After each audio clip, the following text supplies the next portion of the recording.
Hi, this is Steve from XDFour. We've been working on a prototype face shield because of the PPE shortage that we're having right now.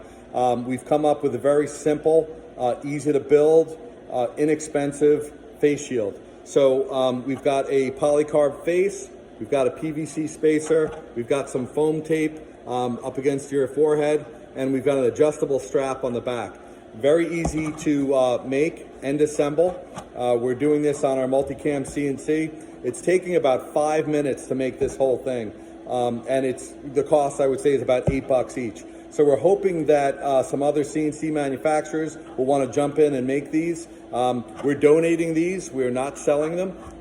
So we're hoping that others will do the same and we can get these out to the hospitals as quickly as possible. We can make between 300 and 400 a day.